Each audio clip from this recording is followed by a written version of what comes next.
Teším sa, že tu dnes môžeme byť a tráviť túto nedeľu spolu. Tak vás chcem pozvať, aby sme sa mohli ešte postaviť, aby sme si mohli v modlitbe vypýtať a také Božie požehnanie cez toto kázanie. Verím, že sme všetci na tomto mieste tak hladní po Pánovi a že sme hladní po Jeho slove. Je to tak, cirkev? Amen.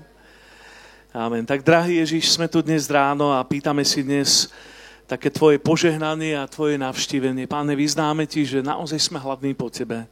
A vyznáme Ti, že túžime dnes počuť od Teba Tvoje čerstvé a živé slovo, ktoré nás zmocní, ktoré nás posunie ďalej, aby sme mohli byť v centre Tvojej vôle, ako jednotlivci, ako rodiny, ale tiež ako duchovná rodina spolu. Tak sa Ti odovzdáme teraz a vítame ťa na tomto mieste. Ty si číslo 1. Amen. Amen. Amen. Nech sa páči, môžete si sadnúť. Pôjdeme spolu za chvíľočku do knihy Skutkov kapitoly 16. A názov tejto kázne je Moc Tvojej chvály. Moc Tvojej chvály. A chcem vyučovať dnes ráno o tom, že je obrovská sila v tom, keď Ty chváliš. Je obrovská váha v tom, keď Ty prinesieš Tvoju chválu. A chvála má tendenciu stať sa rutinou alebo tradíciou v našom spoločnom živote alebo v našom spoločenstve alebo na našich bohoslúžbách. Chvála je dôležitou súčasťou toho, čo robíme spolu korporátne ako spoločenstvo, ale je sila v tom, keď Ty chválíš. Je obrovská váha v tom, keď Ty prinesieš Tvoju chválu. Ja som vďačný za každého, kto v nedeľu ráno príde na pódium a snaží sa rozhýbať a všetkých nás do chvály. A niekedy by som tak akože doprial publiku, aby si to vymenilo s tými, ktorí sú na pódiu, lebo nie je to najľahšia služba. Ale chcem povedať, že toto, o čom budem dnes vyučovať, nie je o tom, čo prebieha na pódiu.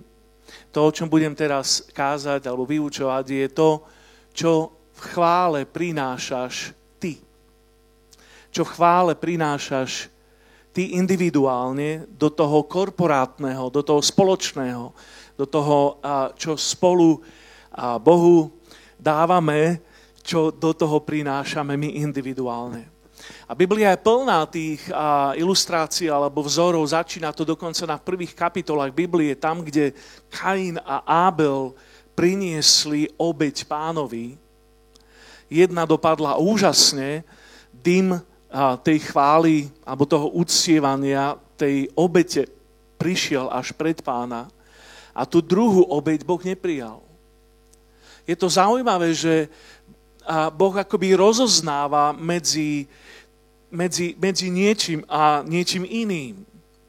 A Bohu ide o to, s akým postojom, s akým srdcom, s akým motívom, s akou vierou my prinášame Bohu našu službu, naše uctievanie, našu chválu, našu obeť. A preto, keď dnes budem toto hovoriť, tak ani tak veľmi nehovorím o tom, že aký je zvuk, alebo aké sú piesne, alebo aká je kvalita, ale skôr chcem hovoriť o tom, že čo my môžeme priniesť Pánovi, aby naša obeť nebola ako obeť Kaina, ale aby naša obeť bola ako obeť Ábela. A v tejto sérii Letná záhrada jednou z tých súčastí, v ktorej spolu chceme rásť, je chvála, uctievanie ako náš individuálny životný štýl. Ježiš to povedal tak, že Otec hľadá tých, ktorí ho budú uctievať v duchu a v pravde. Čo znamená, že ak to vezmeme do dôsledkov, tak Boh Otec prezerá publikum, prezerá zem, hľadí na nás a hľadá tých, alebo vyhľadáva prítomnosť tých, ktorí takto k nemu pristupujú, že ho uctievajú v duchu a v pravde. Je obrovská váha v tom, keď ty prinesieš tvoju chválu. lebo je sila v tvojej chvále. Samozrejme, my ako v zbore sa snažíme proste, aby chvála bola proste prirodzeným a silným prejavom. Niečo, čo je v našom zbore proste zdôrazňované. Robíme radostný hluk. Niekedy je to viac hluk ako radostný. Ale v Žalme 98 sa o tom píše, anglický preklad to vraví tak, že robte radostný hluk, ale slovenský je, že jasaj. Tak je to tak ako veľmi, veľmi slušne povedané. Jasaj Hospodinovi celá zem, vyraste do plesania, alebo plesajte a spievajte chvály. A často spievame nové piesne, že? Pretože písmo hovorí v Žalme 40, do úst mi vložil novú pieseň. Pieseň chvály nášmu Bohu. Mnohí to uvidia a budú sa báť a budú sa spoliehať na Hospodina. Niekedy, keď spievame, tak druhí sa boja. To ste sa mohli tak pousmiať. Ďakujem. Proste naša chvála obsahuje tieto elementy, alebo má obsahovať tieto elementy, že má radostný prejav, že prinášame novú chválu alebo nové piesne, nie len včerajšie. A keď sa spolu stretávame, tak takto vytvárame určitú atmosféru, v ktorej Pán chce sa sprítomniť, v ktorej chce prebývať, atmosféru, kde spolu jeho chválime, atmosféru, kde je Duch Svätý vítaný, kde je meno Ježiš oslávované a kde je Otec vyvýšený. Amen. Kde je Duch Svätý vítaný, kde je meno Ježiš oslávené a kde je Otec vyvýšený. Môžeme toto povedať spolu. Chceme atmosféru, kde je Duch Svätý vítaný, kde je meno Ježiša oslávené a kde je Otec vyvýšený. O tom je naša chvála.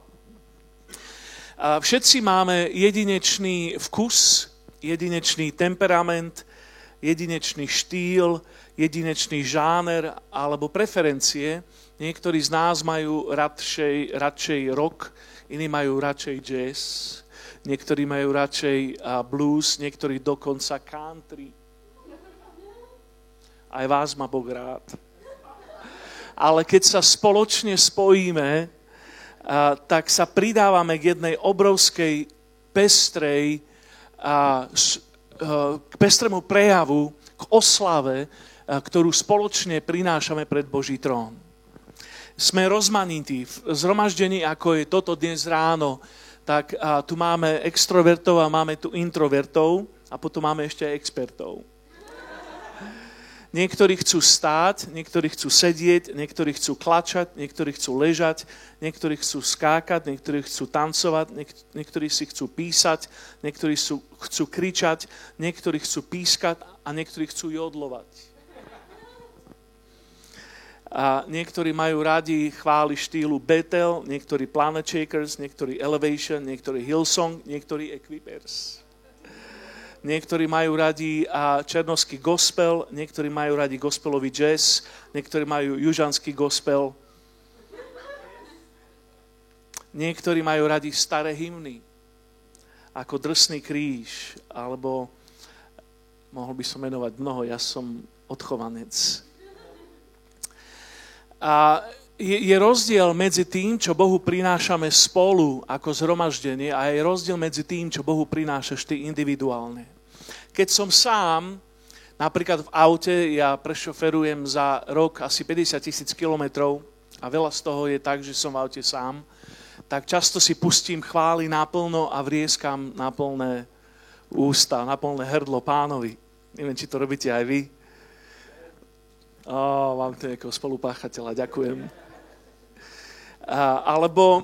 Alebo sa zavriem do izby k svojmu drevenému klavíru, ktorý mi rodičia dali, keď som mal 15 rokov a vtedy proste prestane prúdiť čas. Ale keď sa zhromažďujeme, keď sme spolu, tak vtedy robíme to, že svoje vlastné preferencie dáme stranou. Vtedy spievame hore, nespievame sebe, amen, spievame jedinému poslucháčovi. V hľadisku je jediný. My všetci sme vtedy súčasťou chváliacej komunity a jeden jediný je divák. Jeden jediný je poslucháč. A vnášame svoju vlastnú chválu, svoju vlastnú pieseň do bohoslúžby.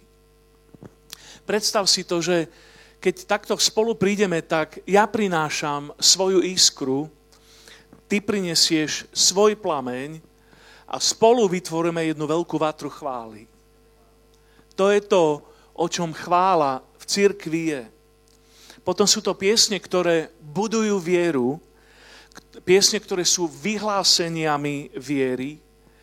A nie je to nevyhnutne o mojej osobnej zbožnosti, keď sme spolu, ale je to o tom, že spolu deklarujeme veľké pravdy zjavenia Božieho slova, inšpirované Duchom Svätým, jemu na slávu a vtedy je Duch Svätý vítaný, Ježiš je oslávený a Otec je vyvýšený. Halelujá. Je moc v tvojej chvále. No a ja by som vás teraz rád zobral do jedného príbehu v knihe Skutkov v 16. kapitole. To príbeh, ktorý určite mnohí z vás ovládate, poznáte, čítali ste ho a znie to takto. Je to teda malý kontext. Pavol je v podstate v prvom európskom meste, kde káže evanjelium a narazil tam na veľkú duchovnú opozíciu. A vyšlo z toho to, že Pavol a jeho spolupracovník Sílas sa vďaka tomu, aké prenasledovanie sa tam spustilo, sa ocitli vo väznici. Filipy boli vojenská pevnosť a teda dá sa očakávať, že táto väznica, tento žalár bol prísne strážený, boli to drsné podmienky. No a vlastne čítame teda od 22. verša, že ľud sa pridal k útoku proti Pavlovi a Silasovi a sudcovia nariadili, aby im vyzliekli šaty a zbili ich palicami. Keď ich dôkladne zbičovali, vrhli ich do väzenia a žalárnik dostal príkaz, aby ich starostlivo strážil. Keď dostali tieto rozkazy, dal ich do vnútornej cely a upevnil im nohy do klady. Okolo polnoci Pavol a Sílas sa modlili a spievali Bohu hymny a ostatní väzni ich počúvali. Zrazu nastalo také silné zemetrasenie, že sa otriasli základy väzenia. V tom sa otvorili všetky dvere väzenia a každému spadli púta. Veľmi rýchlo 7 faktov o tvojej chvále. Prvá z nich znie takto. Chvála nezávisí od okolností. Chvála nezávisí od okolností. Prvá fráza, ktorej sa chytím v tomto texte, je okolo polnoci. Čítame, že okolo polnoci Pavol a Sílas začali chváliť. A všimni si, aké okolnosti alebo a v akých podmienkach sa oni nachádzali. Bola to chladná polnoc, boli vo vojenskom väzení, chrbát mali zbitý palicami, šaty mali vyzlečené, boli dôsledne zbičovaní, boli verejne potupení, nohy mali v klade, boli obklopení zločincami a proste bolo to celé zlé. To, čo oni zažívali, boli otrasné podmienky. Asi nič podobné sme nikto z nás nezažili. Ja občas chodím na návštevy do väzníc a môžem vám povedať, že dnešné väznice zďaleka sa nepodobajú tomu, čo zažil Pavol a Sílas na tomto mieste. A bol som pri návšteve Ríma vo väzenskej cele, kde pri inej príležitosti bol Pavol uväznený. Dá sa predpokladať, že tam aj napísal niektoré zo svojich listov a bol to mrazivý zážitok. Ale toto, čo zažil vo Filipách, to bola vojenská väznica a proste on mal za sebou proste chrbát na Frankfurtce a proste hrozný stav a už je zima, už je chlad, už je polnoc. Určite nebola nálada na chválu.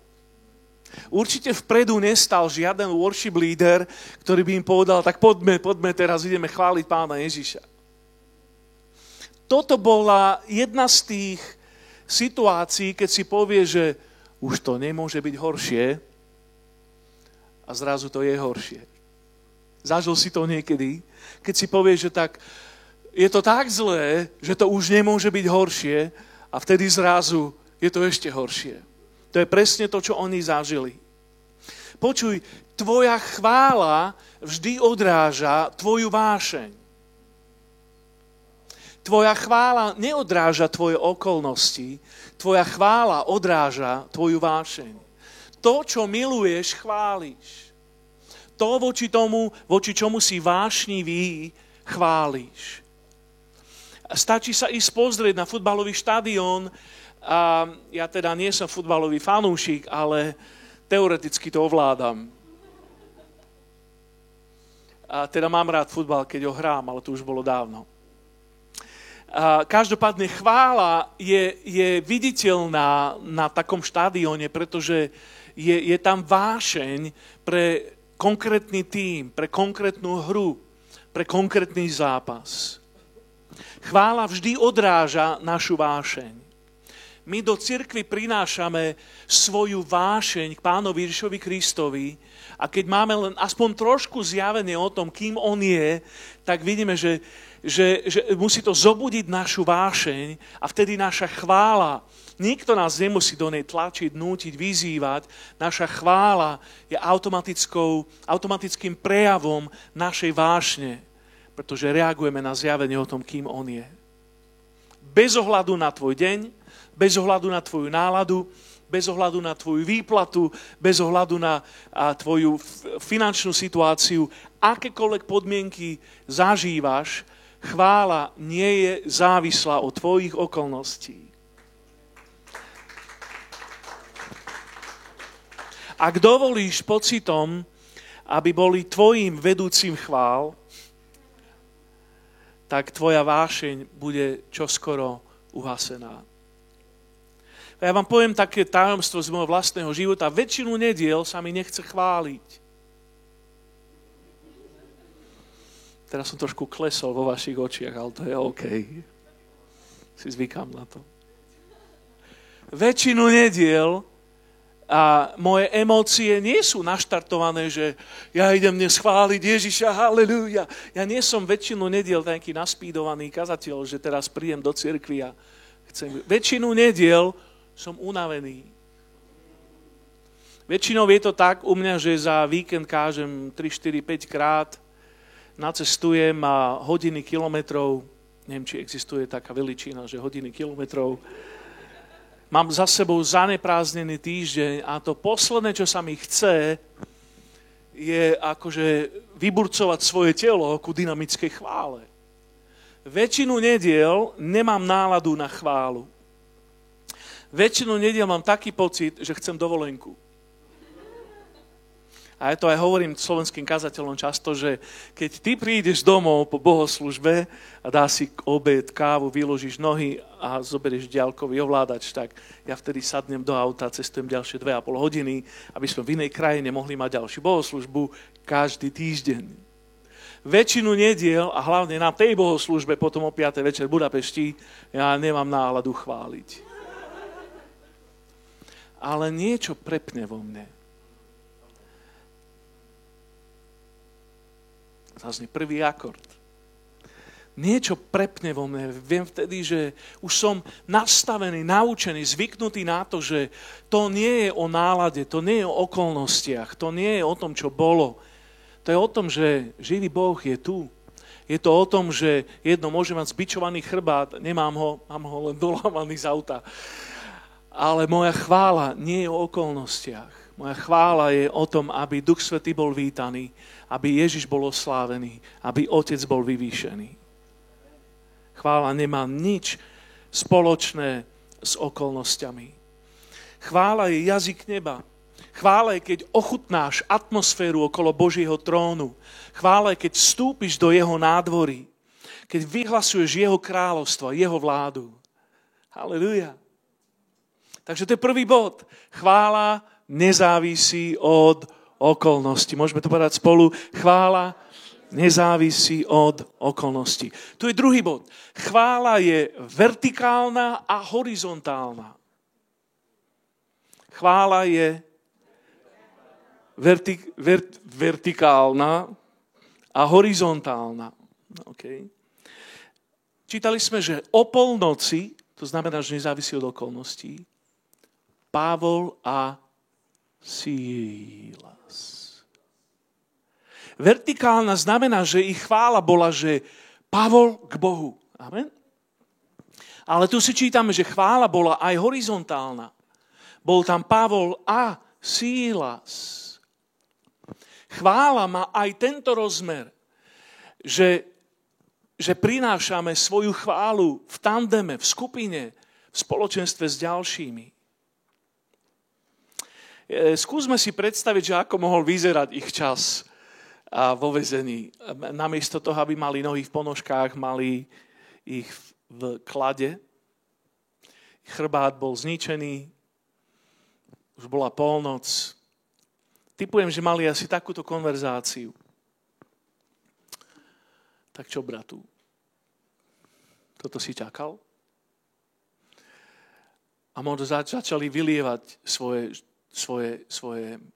sťažnosti, že ja už slúžim Bohu 30 rokov. Prečo toto Boh dopustil? A zrazu teraz niekde tam musela nastať nejaká výhybka. A možno jeden z nich povedal, že pamätáš túto pieseň? A spustili tok chvál, ktorý nezastavil nikto, ani ten chlad. A zrazu spolu spievajú, prebudili spolu vášeň ku chvále v tom chladnom väzení. Ako som už povedal, existuje priestor pre naše súkromné uctievanie. Možno si v aute, možno si doma sám v obývačke. Ale je tu aj ten horizontálny rozmer chvály, keď Pavol a Sílas spolu chvália. Ten individuálny čas je ja a Boh. A tam zažívam tie hlboké momenty s Pánom. A ja verím, že aj ty ich zažívaš. Že máš ten čas, keď je to iba o tebe a o Pánovi. Amen. Počuj, na to nepotrebuješ prísť nedeľu ráno sem. To je niečo, čo máš mať každý deň, 24/7 v tvojom vlastnom súkromnom živote. Ak jediný čas, keď jeho chváliš, je tu. Ja musím na začiatku každej sezóny mám problém s mojou kosačkou. A každých pár sezón ju musím servisovať. A pozerám YouTube videá, väčšinou sa mi to nepodarí, nakoniec ju aj tak zoberiem do servisu a tráva už je vysoká vtedy. Vždy ma to prekvapí. Tak toto niekedy vyzerá s kresťanmi v nedeľu ráno, že prídu jak proste stará, vyprázdnená, nenaolejovaná, zanesená kosačka po sezóne. A potom príde sem nejaký worship leader a ju štartuje tú kosačku a nie ju naštartovať. Nie, treba ju zobrať do servisu. A keď chválim Boha pondelok, útorok, stredu, štvrtok napríklad, piatok, v sobotu, príjem nedeľu ráno, tak som proste nažavená kosačka. Proste som naolejovaný a je to hladké.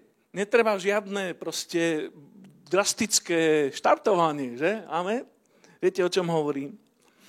Páči sa mi ten príbeh, keď sa Mária stretla s Alžbetou. A odrazu tieto dve ženy, plné Božieho ducha, obidve mali v sebe Božiu prítomnosť. Jedna z nich mala, že naozaj Božiu prítomnosť v sebe. Mária mala v sebe plod Pána Ježiša Krista, Božího syna, Mesiáša, pomazaného.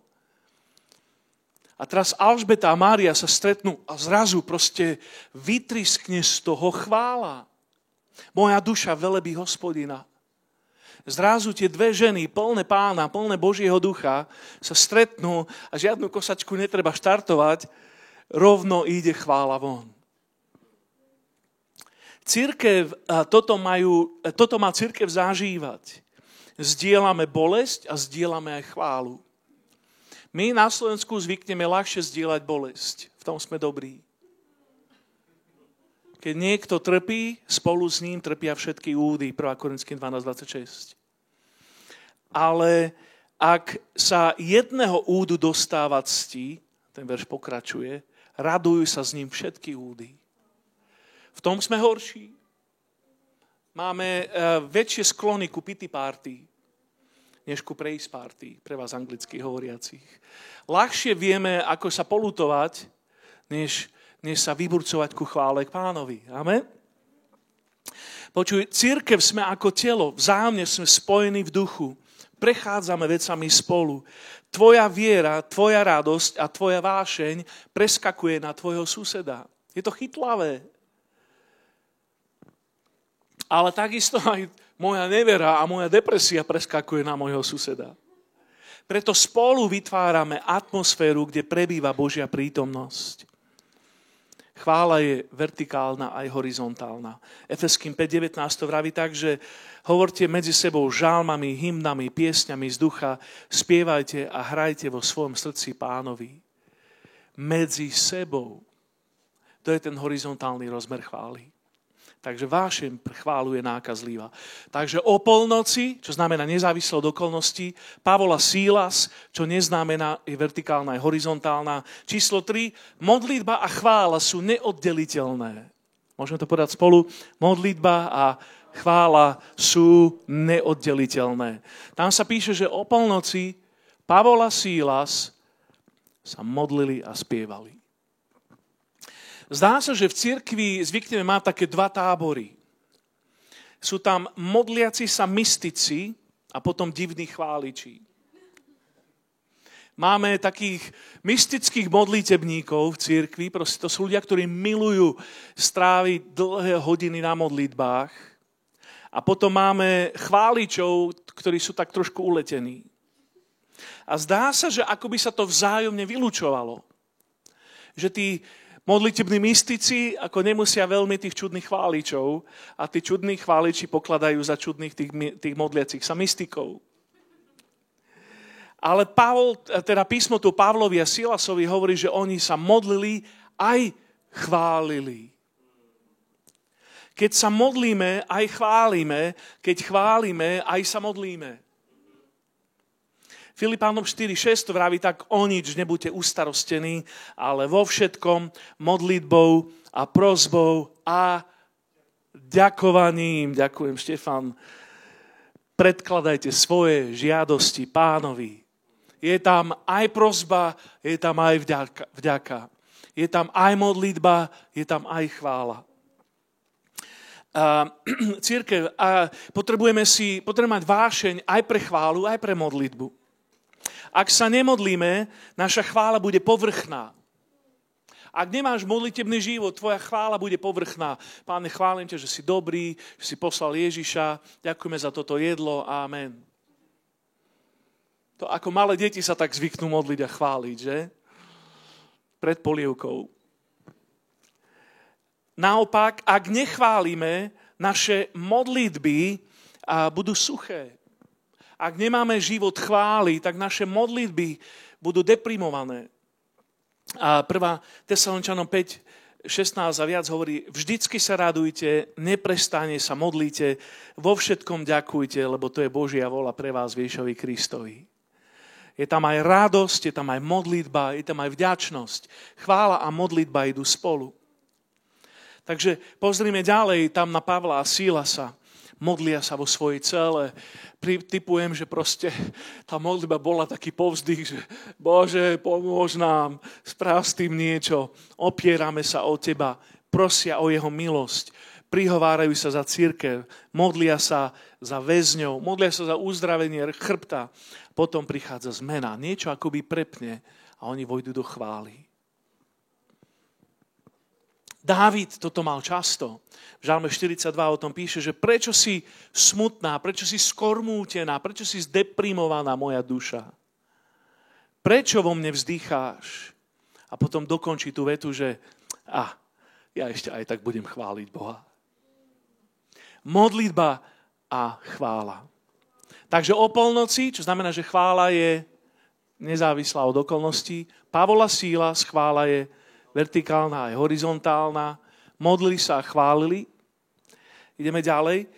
Ďalej sa píše, že spievali hymny Bohu. Štvrtá vec, chvála má melódiu. Chvála, môžete to povedať spolu? Chvála má melódiu. Chvála je intonovaná do re, mi, fa, sol, la, si, do. To som zle zaspieval, ale tieto slabiky som dal dobre. Chvála má melódiu. Nepíše sa tam sa píše, že spievali hymny Bohu, nepíše sa, že kázali, nepíše sa, že recitovali, alebo že mrmlali, alebo že šomrali, alebo že šepkali, alebo že vzdychali, alebo vrčali. Píše sa, že čo? Spievali.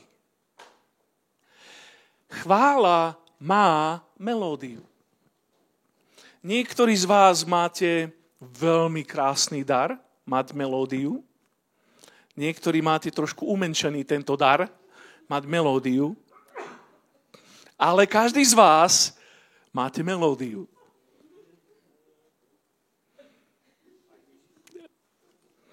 Chvála je muzikálna. To je dobrá správa pre niektorých z vás. Hej. Chvála je muzikálna. Boli sme stvorení ako hudobné bytosti. Každá kultúra spieva. A v Budapešti máme okolo 35 národov z cirkvi a proste to je také nádherné pozorovať, že v každom národe proste je melódia. Od Afriky až po Eskimákov. Každá kultúra, každý národ má spev. A u nás Slovensko je veľmi muzikálne. Verte mi, chodím po svadbách. Máš v sebe strunu, ktorá rezonuje, keď sa ťa niečo dotkne. Keď niečo rozochvie tvoju strunu, spievaš. Ak nie inde, tak v sprche. Brnkni na tú strunu. Duch Svätý po nej brnká. A máš v sebe melodickosť. Je to nádherné. Ty nemusíš hrať na nástroji, pretože ty si nástroj. Môžeš tak drgnúť do suseda, že ty si nástroj, ty si hudobný nástroj. Len na mňa nebrnkaj. A počujte, na pódiu sa snažíme o tom, aby bola stále lepšia a lepšia kvalita. Snažíme sa o excelentnosť. Ale mimo pódia cieľom nie je excelentnosť, mimo pódia cieľom je jednoducho vášeň a melódia. To je dobrá správa. To je dobrá správa pre všetkých, že? Nepotrebuješ konzervatórium, aj tak v tejto miestnosti ho má len jeden z nás. A nepotrebuješ konzervatórium, spievaj zo srdca, bol si stvorený ako melodická osobnosť. Predstav si ten šok vo väzení. Väzni, žalárnik a celé peklo bolo vyšokované, že v tom väzení sa spieva. Satan bol zmetený, pretože to, čo ich malo umlčať a zničiť, vložilo melódiu do ich úst. Počuj, diabol nenávidí, keď ty spievaš chvály Pánovi. To je fakt. A okrem toho, Žalm 150 nám hovorí, že Boh je tiež hudobný, on je tiež muzikálny, on tiež miluje tento prejav. Tam sa píše, chválte ho zvukom trúby, chválte ho harfou a citarou, chválte ho bubnom a tancom, chválte ho strunami a píšťalou, chválte ho činelmi zvučnými, chválte ho činelmi hlaholívými, všetko, čo dýcha, všetko, čo má dých, nech chváli Hospodina. Halleluja. Chvála je muzikálna. Číslo 5. O polnoci. To znamená, že chvála nezávisí od okolností. Pavol a Sílas, čo znamená, že chvála je vertikálna a horizontálna. Spievali a modlili sa. Chvála ide spolu s modlitbou. Spievali hymny, čo znamená, že chvála má melódiu. A teraz čítame ďalej, že a ostatní väzni ich počúvali. Číslo 5. Chvála je reklama. Chvála je reklama. Počuj, reklama je pozitívna prezentácia nejakého produktu. To ste určite nevedeli. Reklama je, keď hovoríš o niečom pozitívne, pretože sa ti to páči, alebo to hráš. No. Keď chváliš Boha, si súčasťou obrovskej reklamnej kampane. Hovoríš, Boh je dobrý, Ježiš je úžasný, život s ním je nádherný, ja ho chválim, on zmenil môj život, on ma zachránil, on zomrel za mňa na kríži, jeho krv je mocná, jeho duch dáva novú piesň do mojich úst. Chvála je non-stop reklama na Boha. Na nový život s ním. Chvála je reklama.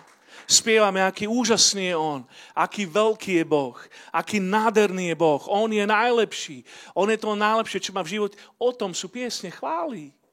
Chvála je reklama. Ten príbeh v celé, to bola bezprecedentná situácia. Určite nikto nikdy predtým nespieval v tomto väzení. A zrazu určite väzni sa budili navzájom, že počuj, čo to je? Čo to ide? To ide z tej cely vedľa. Oni sa museli zblázniť. Oni spievajú. Počuj, Pavol a Sílas nespievali tým väzňom, to nebol koncert. To, že tí druhí väzni tým boli požehnaní alebo oslovení, to bol vedľajší produkt ich chvály. Ujasníme si, my nespievame ľuďom, my spievame pre jedného diváka, ako sme už povedali. Amen. Ale to, že druhí sú tým požehnaní, to, že druhí ľudia majú z toho benefit, to je vedľajší produkt. Pastor, mne sa dnes hudba nepáčila. To je v poriadku, nespievali sme pre teba. My všetci sme na javisku a je iba jeden, ktorý sedí na tróne a on je divák. Ale chvála má ten aspekt, že požehnáva druhých. A zvyknem v tomto hovoriť taký príbeh, jak sme dávno na východnom Slovensku robili jednu evangelizáciu. To je naozaj dávno, možno 30 rokov dozadu. Boli sme v Trebišove a robili sme evangelizácie na ulici a nemalo to veľký efekt, aspoň tak sa zdalo. Potom sme vlastne mali vnútri v Kultúráku v centre mesta evangelizáciu a prišlo tam pár ľudí, ako nič veľké. A sme boli tak trošku akože zdeprivovaní. Ja som tam mal tým spolužiakov z biblickej školy, a skvelí speváci, skvelé scénky robili, dobre kázali, všetko bolo dobre, len ľudí nebolo. A tak sme vyšli von, skončilo to a my sme pokračovali potom na schodoch pred budovou, tak ako tu v zámkoch pred Kultúrákom sú schody. My sme tam zobrali tam gitaru, sme spievali a mali sme tam vlastnú ešte chválu na pokračovanie. To, čo sme nevedeli, bolo to, že vnútri zatiaľ išlo kino. A bola tam nejaká premiéra, takže bolo to napráskané. A kým sa my na schodoch chválili, zrazu asi 300 ľudí popri nás začalo takto vychádzať von a oni všetci ostali pred nami. A väčšina z nich. A my sme boli v šoku. Zrazu máme akože... My sme chválili, lebo chvála je vertikálna. Ale zrazu chvála sa stala reklamou. A zrazu tí ľudia tam ostali. Som drgol do spolužiaka, že ideš kázať. Začal kázať. Ľudia sa obrátili. A ja neviem, jak to Boh spravil inak ako to, že cez chválu. Chvála je reklama. Musím si pohnúť. Číslo 6. Pokračuje to ďalej, že a zrazu nastalo silné zemetrasenie. Číslo 6. Chvála uvoľňuje moc. Môžeme to povedať spolu. Chvála uvoľňuje moc. Počujte, keby Pavol a Sílas triasli reťazmi, kopali do stien a trieskali do brán, nič by sa nestalo. To bolo tak postavené, aby sa nič nestalo. Často máme tendenciu robiť podobné veci, že proste reagovať možno nejakým hnevom alebo nejakým amokom v bezmocnosti alebo v zúfalstve a niekedy až v šialenstve a vtedy sa vzdáme a ešte aj obviníme Boha. Že? Čo keby máme iný postoj a namiesto toho jeho chválime ako Pavol a Sílas a vidíme iný výsledok. A Ron Kenoly má takú pieseň, že when you go through hell, don't stop. Že keď prechádzaš peklom, to som len vyskúšal, či niektorí z vás si pamätáte starých worship leaderov z mojej generácie, ale niekto z vás nezareagoval. Že keď ideš peklom, nezastav. To mnohí kresťania robia, že idú cez peklo a zastanú. A kde zastali? Uprostred toho pekla. Keď ideš peklom, nezastav. Prechvál svoju cestu tou skúškou, tým, čo zažívaš. A na druhej strane toho je uvoľnená moc. A počuj, pre nich to nebola kvalita hlasu či hudby, ktorá uvoľnila moc. Bola to chvála. Chvála z ich úst. A bola tým kľúčom, ktorý odomkol Božiu moc. Tam sa píše, a odrazu nastalo silné zemetrasenie. Chvála robí priestor, aby Boh ukázal svoju moc. Tam, kde to my nevieme, on to dokáže. My ustúpime, on vystúpi. A vtedy tvoj problém sa stáva javisko pre Božiu moc. Halelúja. Keď ty chválíš, tvoja chvála má takú moc, že odomkne Božiu silu, odomkne Božiu moc skrze vieru v tvojej chvále. A vtedy tvoj problém sa stáva javiskom pre Božiu moc. A posledný bod, číslo 7, ak by ste, Marek a Zuzka, mohli prísť. Siedmy bod je, že chvála prináša slobodu. Chvála prináša slobodu. Základy väzenia sa otriasli, písmo vraví, a naraz sa otvorili všetky dvere a každému spadli putá. Chvála prináša slobodu. Poďme aj túto 7. vec spolu. Chvála prináša slobodu. Čo ich držalo, spadlo. Čo vyzeralo nemožné, stalo sa možným. Počuj, chvála nevychádza z okolností, chvála mení okolnosti. Chvála nevychádza z okolností, ani nezávisí od okolností. Chvála prináša Božiu zmenu do okolností. Ja si to tak predstavujem, že čo sa asi mohlo diať za oponou v tú noc. Oni začali chváliť, v celé bola zima, väzni boli vydesení, vyšokovaní, čo sa to deje. A za oponou ich chválu počúva Pán. A Boh hovorí, pozrite na mojich chlapcov, čo robia. Pozrite na nich. Pozrite, ako oni chvália, lebo Boh hľada tých, ktorí ho budú uctievať v duchu a v pravde. Amen. On čo robí? On hľadá takých. Písmo vraví, že jeho oči sú upriamené na tých, ktorí ho takto hľadajú. A Boh akoby trošku si to tak ako spestrujem teraz, že Boh vraví, pozrite na mojich chlapcov. A celkom dobre to znie. A jak počúvaj chválu, čo robíte vy, keď sa vám páči nejaká pieseň? A si zvyknete klopať nohou. A si predstav, ako Boh začal klopať nohou. A ako Boh dupe nohou, tak celá väznica začne triasť. Múry sa začnú chvieť, putá sa začnú trhať, dvere sa začnú otvárať, pretože ich chvála rozdupala Božiu nohu a väznica sa rozpadla pod zvukom nie ich tónu, ale pod dopadom Božej moci, ktorá bola aktivovaná ich chválou. Počuj, spočiatku často chvála začína ako obeť.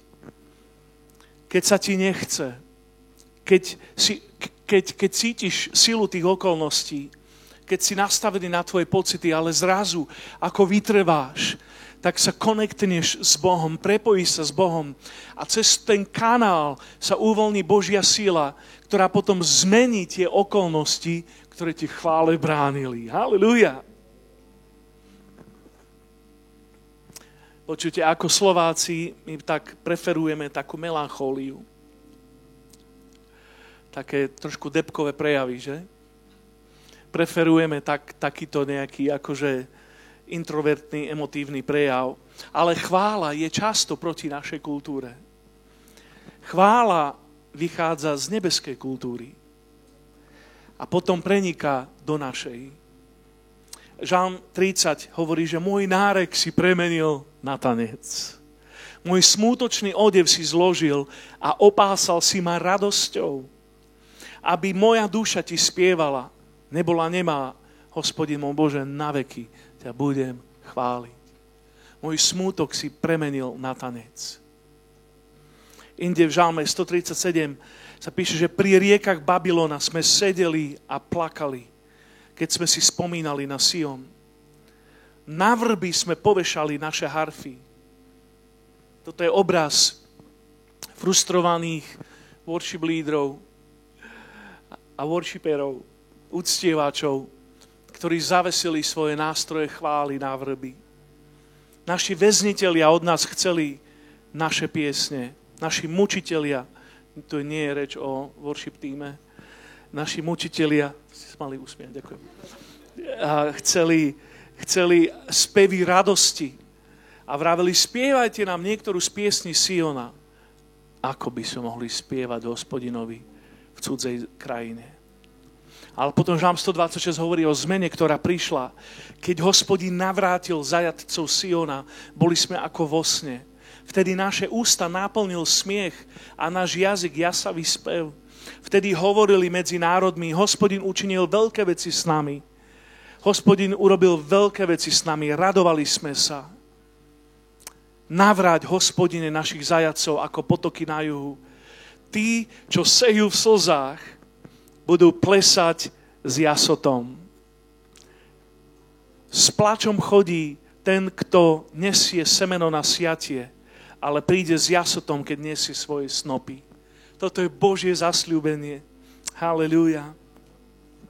Takže keď chválime, robíme priestor Bohu. Keď chválime, to poráža nepriateľa. Chvála takto umlčuje jeho lož. Chvála dáva silu a umocňuje jeho pravdu. Chvála trhá reťaze. Chvála mení atmosféru a prináša slobodu. 2. Korinským 3.17 vraví, že kde je duch Pánov, tam je sloboda. Tam je sloboda. A tak ja vás chcem pozvať k tomu, aby si žil život chvály. Nie len v nedeľu, keď treba naštartovať kosačku v cirkvi, ale aby si žil život chvály od pondelka do soboty.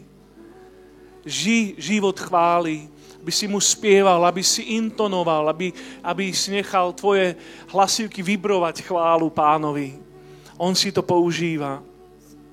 A chcem povedať takto záverom, že chvála musí byť vyjadrená.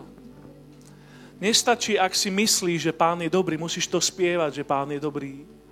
Musíš to dať von zo seba. Ak by som chcel pochváliť moju manželku, že akú dobrú polievku spravila a robí ju výbornú, ale nikdy by som jej to nepovedal, lebo by som si myslel, že stačí, ak si to pomyslím, tak raz mi to prejde. Ale už druhýkrát by to bolo akože, čo sa deje, tretíkrát by to bolo zlé. Chvála musí byť vyjadrená, manželia. Chvála musí byť vyjadrená a rovnako naša chvála voči Pánovi musí ísť von, musí byť vyjadrená. Preto písmo používa to slovo halleluja, čo znamená, že chválte Pána, chválte Hospodina. Halleluja. Žalm 71, verš 8 vraví, že moje ústa sú plné tvojej chvály a tvojej slávy celý deň. Tak môžeme sa postaviť na záver. Moje ústa sú plné tvojej chvály. Tak môžeme tak, ako sme pred Pánom teraz, tak pozdvihnúť svoje ruky voči nemu a mu vyznaj zo srdca. Tam ty mu povedz, ty mu to vyznaj. Skôr než pôjdeme do melódie, povedz mu to tvojimi slovami. Ja ťa chválim dnes, Ježiš. Ďakujem ti. Vyznaj mu to, čo si ceníš na ňom, čo si vážiš na ňom, za čo ho uctievaš dnes ráno, čo pre teba znamená, kým pre teba je, za čo mu ďakuješ. Povedz mu to svojimi ústami, mu to vyznaj. Nech to nie je niekde vnútri, len ukryté v tebe alebo udusené v tebe. Vyjadri mu to dnes ráno. Vyjadri mu to dnes ráno. Halleluja. Dávame sa ti, Ježiš. Chválime ťa na tomto mieste za tvoje dobro, za tvoju vernosť, za tvoje skutky, za tvoju milosť.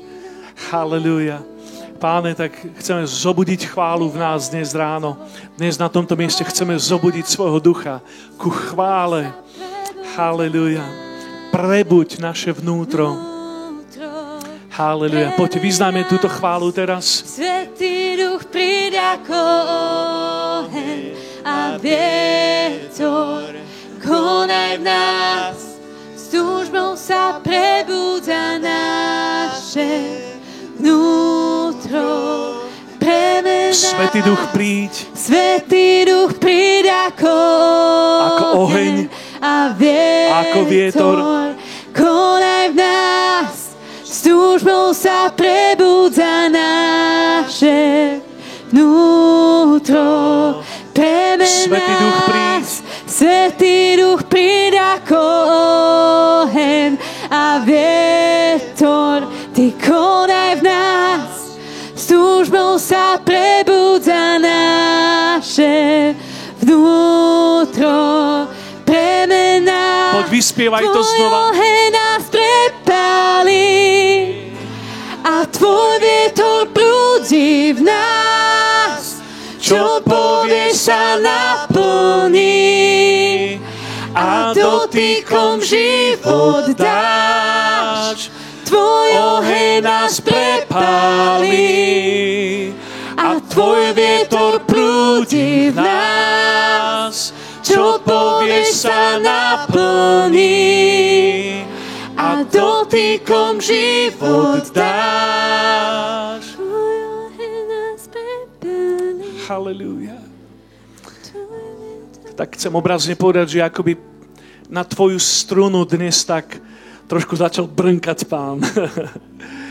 Že tak rozteklil tvoju chválu v tebe.